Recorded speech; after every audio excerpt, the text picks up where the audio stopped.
So, hey everyone.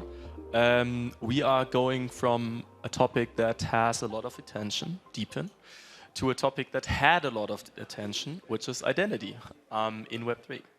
I'm Julian. I'm one of the co-founders of the idOS, and I'm very happy to have a very, people coming from various types and beats of the industry to talk about different aspects. And why don't you introduce yourself? We're in business. GM, DGens, my name is Evan McMullen. I'm the founder of disco.xyz, and we are a platform for identity and verifiable data. We believe that you are just like this disco ball, the multifaceted center of the party with many facets to your identity, your Ethereum address, your Bitcoin address, your email, your government name, your nickname, but you are the same person who shows up to all these addresses. So we support your identity as a tool to recognize who you are more than tokens, and to help services, platforms, communities find you and connect with you so we can shortcut the labor of search. Thank you guys so much for being here today, and thank you to our hosts at Infra Gardens. Hey everyone, I'm Nitch. I'm a researcher at 1KX, where I focus on data infrastructure, wallet infrastructure, and developer tooling, so more on the middleware side of things. A while ago I published a very long piece on the Web3 identity stack, where sort of breaking down what identity is and what sorts of tools dApps can use to build a profile or identity around their users. And yeah, I mean, at the end of the day, identity is a set of claims that you make about yourself or people make about you, and linking that to the various your various identifiers on the internet. And decentralized identity infra is just a way to formalize and standardize that for it to be readable and writable too. Hi, all right, sounds like it's on. My name is Brendan Lamy. I am the founder of Quill. So Quill, we build decentralized relational databases. So if there are any engineers in the audience, you can sort of think of it like app chains built on top of Postgres, but like more specific to identity and kind of why we're here. We are like pretty helpful for projects building identity solutions such as the idOS. Identity data, especially on blockchains where you have many wallets across many different ecosystems, holding many different assets, but these all sort of tie back to one person. It's very highly related. And so building applications built around relational databases is like much easier than building around other types of infrastructure. And so, very happy to be here talking about identity and identity infrastructure today. I'm quite interested to see, because you guys are coming from very different parts, what you think of like the challenges of this industry. I was trying to come at it from a very positive perspective, and I mean, it's a little bit hard, to be honest, because we've been in that space for quite a long time, and we haven't really seen identity primitives being adopted. And maybe just to get this out of the way, why is that? And do we even need it? So I disagree strongly. I think that the evolution of identity on chain has progressed along with our primitives. First, we had addresses, which were limited in the coordination games they could play. Then we could look at transactions, signing first our ERC20 tokens. Then we started to use them for access control to communities like FWB. As we embraced NFTs, they not only represented the assets we like, but also the places we like to hang out, the people we support, and who we know. And then after that, on-chain attestations and off-chain data, as well as off-chain compute, have started to add to these abilities. Creating handshakes between your public keys and your DNS record, your social profiles, allow us to extend beyond the chain. And using our key pairs to sign data that is resolvable back to us extends the security of Ethereum through the signatures of its key pairs in the same way that restaking rehypothecates the security of the protocol. So I think there are many shapes of data on-chain and off that we use as a proxy to understand more about who's behind those keys, and all of those things are identity. Maybe just to dig a little bit deeper, where's that being used? So for example, anywhere that there is access control that limits, limits addresses to be able to interact with in-app or on-chain logic.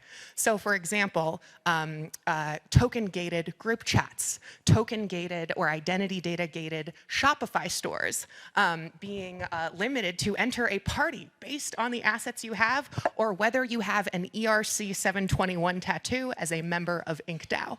So anywhere that an app or service is asking, does your data fit my requirements, we are using identity data. For every coordination game in Web3 beyond treasury allocation and over-collateralized loans, we need identity to coordinate. I'm being a bad moderator here, but I really want to Let's dig in. understand this a little bit better. We met earlier just very briefly, and you said like everything that's coming up, we actually need identity for. Let's talk about that, right? Yeah. So, beautiful audience here. You are all my exciting new friends, whole people with, experiences and preferences and traits and privileges and hopefully bags that are doing well this week. But, if all I know is your public key and all I can see are the tokens mapped to it, you're not my cool new friends. You are piles of money. I don't know your names, so I can't introduce myself. I don't know what language you speak, and so I don't know how to engage. I don't even know where to send you a message. And so we need to facilitate more information about our addresses so we can play more complex games that rely on more than token holdings. Furthermore, those tokens, unless you're really interrogating the chain, you don't necessarily know that they're the most complete portrait of you, right? How many of us in here have ever received a token that we did not intend to map to our public key? Those tokens look the same to an outside observer as those that were wanted. And so we create an interesting tension on-chain when we look to the data mapped to our public keys, because that's really all we've got right now. Bren, I hear a lot about like potentially social networks, and this potentially puts a lot of pressure on the infrastructure. And I mean, we are building like one of the fundamentals together on the storage part. Are we even ready for it? Or is that whole thing going to blow up once we hit like, I don't know, 1 million users or so? Are you talking about like the scalability of the storage or like the, yeah. So no, I would say, I would definitely say within like reason, certainly within any, I would even say like order of magnitude of level of adoption that we have seen for like decentralized identity protocols, maybe even several orders of magnitude, we can certainly handle like that scale and that usage. I think where you'll sort of start hitting limits is, actually, we just had a panel about DePIN. I don't want to talk about DePIN a lot, but there has been a lot of talk about the needs of identity in DePIN. This is actually that we talk about with a lot of projects all the time. A lot of DePIN projects are coming to us, are storing data, and they also need identity solutions. And the thing here is that their identity solutions, many times they are tying them both to individuals, but also to machines. And it's individuals who are owning those machines. And there are just so many IoT devices that if you are like trying to build on a single homogeneous identity layer, that is really where you can start hitting some crazy scale limits. But like, once again, within any realm of like, even our wildest dreams of what we think is going to be adopted in the next, like 5 years, the infrastructure is still definitely there to scale. And there's so many like pretty like low hanging fruit, optimizations we can make to even scale beyond that, that I would say for the purposes of trying to, you kind of opened up with talking about how identity has, in many ways, not caught on maybe as much as we would all have hoped.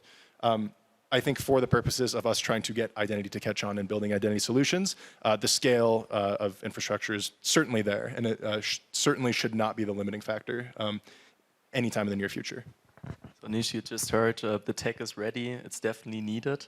From an investor perspective, to maybe get an outsider perspective on it, what do you say? Where are the challenges? Is it something that's definitely going to come, or? Yeah, I mean, I think in terms of infrastructure maturity, this is the use case that Evan was alluding to before, where we're leveraging only like the public data that's on chain right now to kind of inform ourselves about someone's someone's eligibility to do things like attend parties, whitelisted mints, exclusive NFTs, but that there's so much more off-chain data that still needs to be not put on-chain, but allow a user to access specific things without revealing everything that they've ever done or owned. And the tools that are available right now, like the access control tools, are still leveraging this public blockchain data. And I think the connective tissue that makes it more seamless for developers to connect both, to leverage a user's both off-chain and on-chain data is still not robust enough to convince dApps to go with the decentralized or like self-sovereign solutions rather than just building on the closed source infrastructure that they're already used to. Can I double click on robust? What does that mean? What's missing? Well, things like reading from on-chain data and then like connecting it to the off-chain data that they are building about that they have on their users. So these are things like custom indexing solutions that doesn't just use on-chain APIs, but allow them to stream data from other data sources to customize the experience of the dApp.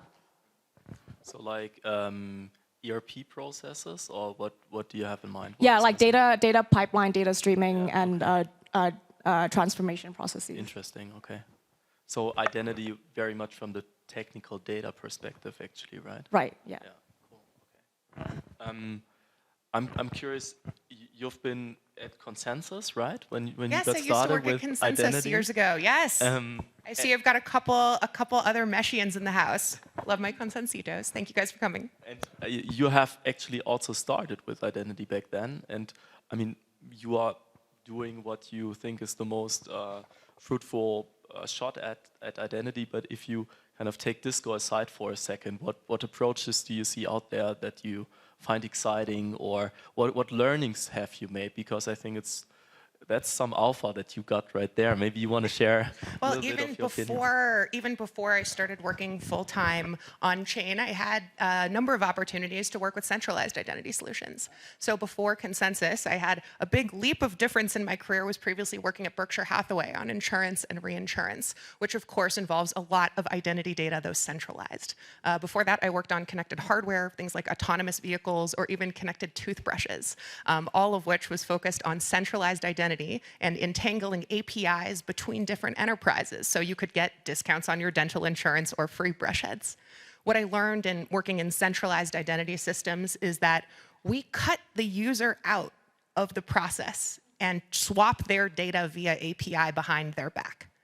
Now, that doesn't make a lot of sense to me because it didn't logically centralize information around its subject. Instead, creating duplicate copies, so we're paying for all this crazy data real estate in every app where we are creating redundancy. What I had the opportunity to learn, actually starting in undergrad, when I first discovered Bitcoin a little over 10 years ago, was that we could distribute data in a different way, where it could be censorship resistant, or we could decide who sees it when and could be able to control that. What I learned, at my time at Consensus, sort of the early development of Ethereum identity, was that actually a lot of the innovations we know and love today came out of a little-known team called Uport. Things like account abstraction, I would refer that back to the smart contract wallets of 2017. Things like paymasters are really like the meta transactions that their team introduced at DevCon 2. And so I actually think that a lot of these concepts we are revisiting now because they are critical to our DeFi and infrastructure, but they are deeply originated in the concept of identity because they endeavor to coordinate more than treasury allocation. Disco aside, one thing that I've learned over the last couple years is to loosen my white knuckle grip on the JSON file as the best data type of all time, realizing that folks are using other forms of data as a proxy for the kind of outcomes that we want. And so, although I feel like I'm in that XKCD comic holding up the sign, we now have 16 standards, we have, what I've learned is that usage turns specs into standards, and life is what happens in between the chains. And so, if we can get a few teams to coordinate around a shared schema, around a shared process, then we can battle test these ideas. that I think a lot of us have held like technical fetishes for a long time until our ecosystem is ready to implement them. I mean, maybe that's not the right picture, and if you disagree, please tell me. But it feels like we need to have this one use case that finally pierces through the resistance and like swaps the whole ecosystem to adopt decentralized identity. What is it going to be? I mean, I would agree. I think like the standards that end up being adopted aren't necessarily the most technically sound ones, but it's actually the one that the DApp with some random spike in use case or the runaway adoption ends up being the one that people congregate around. So if you remember Friendtech from last year, they leverage Privy, amongst all the wallet as a service providers that are available out there, and we're seeing a lot of consumer dApps now kind of using that as the first names that they think of when it comes to like what onboarding SDK or how they want to onboard their users. And so Privy is just an example, but if a tool ends up being adopted and they have maybe not the best design patterns, that ends up being the one that sticks around the ecosystem, and it's really hard to get rid of that. We already heard about the standard part, and maybe I wouldn't even say it's unpopular, but it's definitely a strong opinion that you have. And I'm curious, I know that you guys looked at the identity space, or from a technical perspective at the data space a lot. What are opinions that you have that you would assume not everyone shares, that you feel really strong about? Oh, I'm sorry. I thought that was for Niche. Yeah, so Evan actually was talking about how we're now like coalescing around all these different like types of I think you use like identity standards. I think you said there's like 16 different types or something. You might have pulled that number out of thin air. Oh, no. It's a reference to a deep internet joke that Ross gets. We'll explain it to you later. Okay, I'm sorry. It just flew right over my head. But I think a lot of that can actually sort of be attributed to or a lot of the lack of traction in identity can probably be attributed to the lack of standardization. And I think there's a pretty interesting lens we can look at this through, which is the adoption of DeFi. Ethereum was not the first, they weren't the first people to build internet money, but they were really the first people to make internet money super, super popular. And I think we can there's several reasons why, but I think a major reason why is because of the ERC20 token standard.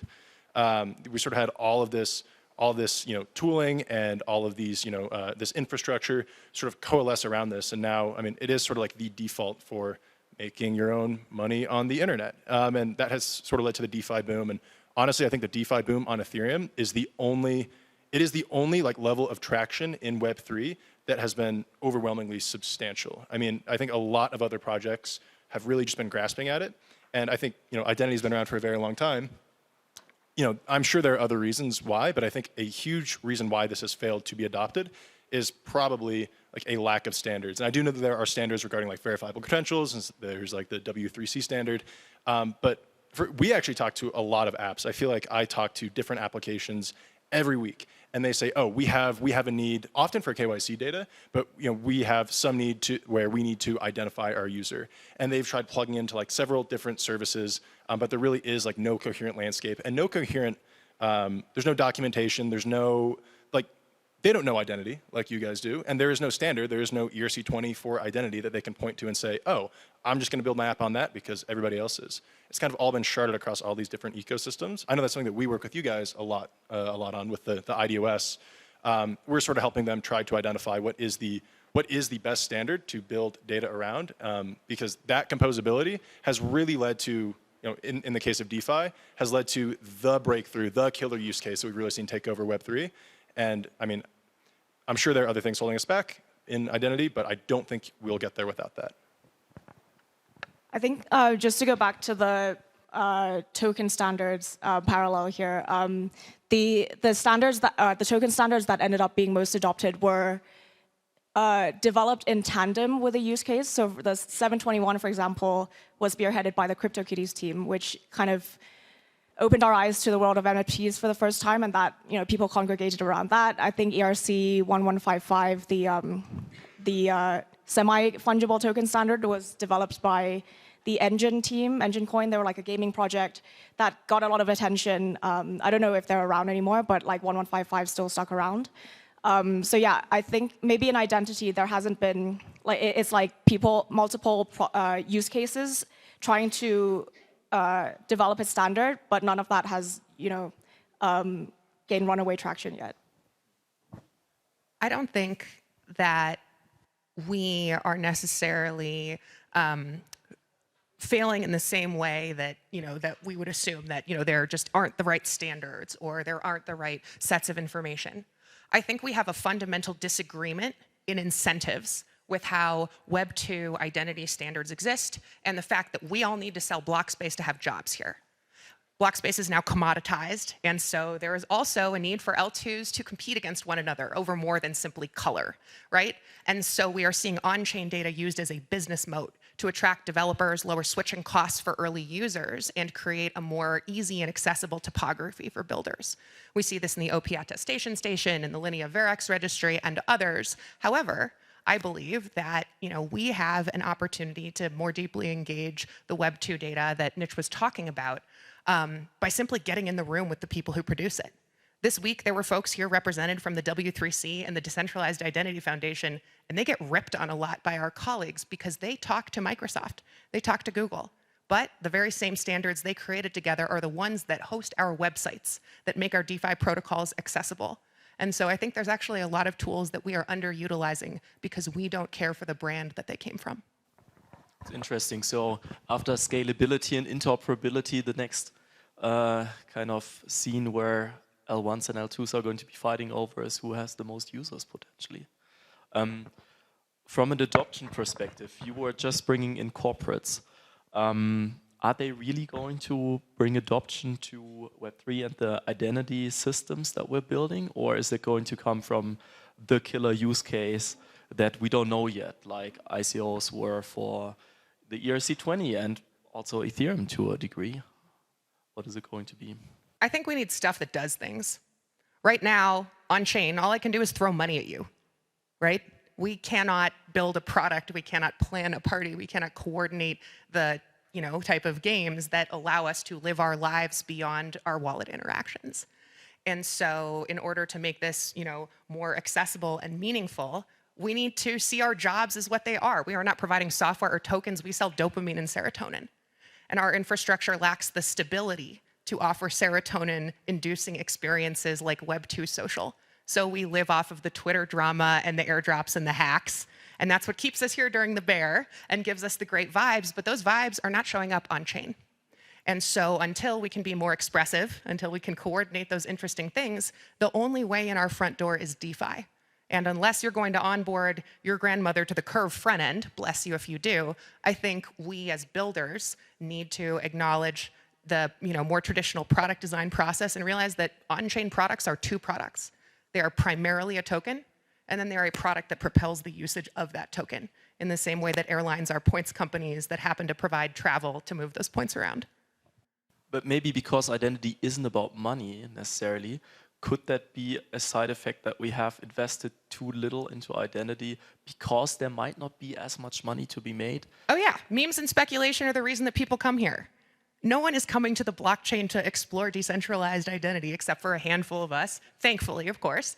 But at the end of the day, the incentive systems that we have here are that you come to a protocol to be paid. And so when we think about identity, it's not a separate product like DeFi. It is the interface that you have used to manage every interaction you've ever had for your entire life. Identity isn't the thing. It's the thing that gets you to the thing. It's the set of enabling characteristics that facilitate other interactions. And so treating it as though it were a vertical as opposed to a required part of every non-financial use case, I think is a miss. I'm curious to hear your opinion on that as well. Yeah, I think the memes and speculation. Well, if you look at something like Web3 social, right? Like there's some net new like behaviors that people are doing on things like Farcaster. But then it's still sort of in service to potentially getting an airdrop. You know, like it's like calling for you to mint something or do something on chain, and that's how people are spending their time, right? At the end of the day, all these protocols are competing for users' attention. But you know, like there's more things in life that people want to do that is valuable to them than making money, and I think like those sorts of behaviors and actions aren't recorded and incentivized in a way that makes it seamless for them to like turn away from the meme and speculation and, you know, tokens to kind of adopt those use cases yet. Do we still have time for like 1 or 2 questions? Okay, perfect. Jump right in. Oh, I actually had like a quick question. I mean, for the two of you guys, because you know we do database infrastructure. I would say we know a lot less about like you know, we know about identity infrastructure because that's what we build. But a lot of this discussion is sort of focused on the use case or maybe even like the lack thereof. And I think both you guys kind of mentioned this. Most of the on-chain activity is like, oh, I want to make money, right? This is like a purely speculative thing. What are some use cases for decentralized identity where users want to use it because it is better than what exists right now and is not just like speculative or it's related to some speculative product like trying to airdrop farm on Farcaster? How many of you filled out a form, one form this week to go to an event? 2, keep your hands up. 3, 4, 5, 6, 7, exactly. Americans spend 11.5 billion hours a year filling out forms. And so one very simple use case for metadata is autofill for everything. Whether that's who you are, introducing yourself in a form to come to an event like this, or defining your preferences such that you can be addressed by your preferred pronouns in your preferred language for applications that you use. I'm going to push a little harder on that. Google Chrome does this for me right now, and there are some websites it doesn't work very well with. But like, what is the like? And I'm sure there is one, but I'm curious. What is the reason that decentralized? Like, what does decentralization help with that my Google Chrome autofill does not? Bren, if you're moderating, then I'm sorry. participate. I'm sorry. Okay? Let's go. So, I think it's a lot less from a user perspective, to be honest, but like from a monopoly and competitive perspective, where those systems could be extremely relevant. Like if you're looking at monolithic banks, for example, we don't have open source finance. And that would be a really cool thing to have because that would get the margins that they have down, making things a lot less expensive. Same for the people that hold our data, keeping competition out. And you don't feel the pinch really because you just are not used to anything else. So both in terms of data and open finance, it would be huge to have competitive landscape. I have one more quick note there. Like from an enterprise perspective, centralized identity is a real estate nightmare. Because for every redundant copy of your data that is stored in a centralized app, they're paying for that real estate, for that data to go to sleep at night forever. And every application you go to creates demand for more of that real estate. And so if you logically centralize data around its subject, you make it easy to validate client-side or in a form that does not require redundant copies, then you are saving server space. And so that's a particular argument from our Web 2 partners that we've identified. Awesome, thank you.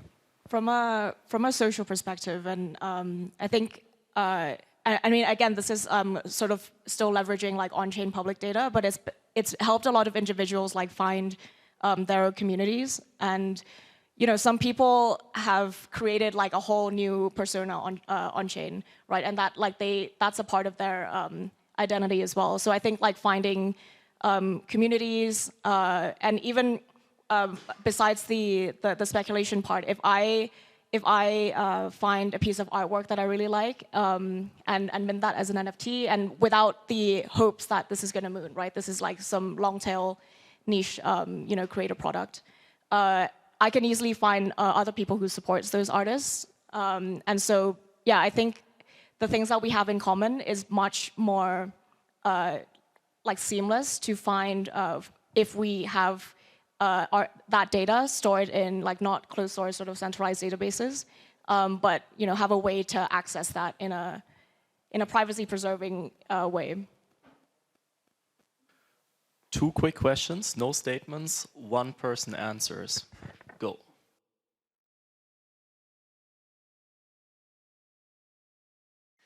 So a couple of years ago when I was in the States, I'm British, someone told me that America invents things and the EU regulates things, which is somewhat true because of USB-C things in phones and stuff. This week, on the, I think, 29th of February, the EU brought out idOS 2.0, which basically starts to regulate kind of digital credentials across the EU, across our member states. Curious whether you feel like that's going to be something that kind of takes its time, or whether that's going to apply to the US, soon, or is it going to be a long way out? I think we saw a relevant clapback from Biden like 48 hours ago. So there was an executive order that granted the Attorney General power to compel Web2 entities to not store the PII, personally identifiable information, of American citizens on servers that are physically located in a list of verboten countries. And so when it comes to the method of storage of this data, I think a layer beneath what you are talking about, I think that's sort of where the conversation landed this week, at least from my perspective. So you were talking about the fact that today basically everything is connected to DeFi and people looking for sort of like quick cash. Not everything, but I would say it is likely that more than half of users on chain intend to use it for financial purposes. Okay, but in the context of distributed or decentralized ID, isn't there any use for corporate use of that, of maybe even a permissioned blockchain that is just used between corporations? Maybe it's not going to be on Ethereum, it's going to be on like a Corda or a Hyperledger somewhere. Oh man, it's 2017 again, let's go. So really, like we are revisiting, our past conversations. We are now seeing things like permissioned L2s act like private permission chains. We are seeing identity as the access control point for those L2s. So, if we look to our colleagues from the SALT universe, building out Mezzanine, for example, we've got, on-chain permissioning based on credentials. Folks like KYC DAO have patented a method to wrap tokens such that they can only be unwrapped by keys with the right credentials. And so from an enterprise perspective, I would actually say Web3's got to catch up. We are late to the game for decentralized identity. There are already 2 billion verifiable credentials in enterprise use today. If you are a green card holder in the United States, the green card on your phone is a verifiable credential. You live in the state of California, your driver's license is signed by the public key of the Department of Motor Vehicles, which sits in the front end of their DNS so that you can query it. Microsoft's, I think, Idena, although they may have renamed it, but their decentralized identifier and verifiable credential enterprise decentralized identity product allows you to manage access control across their suite, and also allows you to manage even things like payments for Xbox, indie game studios, or filing insurance claims for ice cream trucks that exceed a certain temperature. So I think your question is well placed, and I think that we in Web3 need to catch up. So Web3 definitely needs to grow for us to have a viable business model and industry, or at least a thriving one. And maybe the adoption of identity systems might be a little bit interconnected with that. Thank you so much for participating. I'm very surprised that we actually drew this crowd and it's about identity. Who figured? Thanks so much. We're going to be around here if you want to talk to us about identity-related things. And yeah.